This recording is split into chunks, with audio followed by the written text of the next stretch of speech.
Real estate isn't the only thing that I do. I know that's one of the main things in the forefront, but also now, real estate was my base, is my entry level.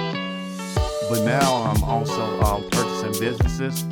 I just acquired a car wash, and now that I'm in development, I'm building businesses and things like that. So now I'm building a car wash and a retail strip mall that I'll put a grocery store inside.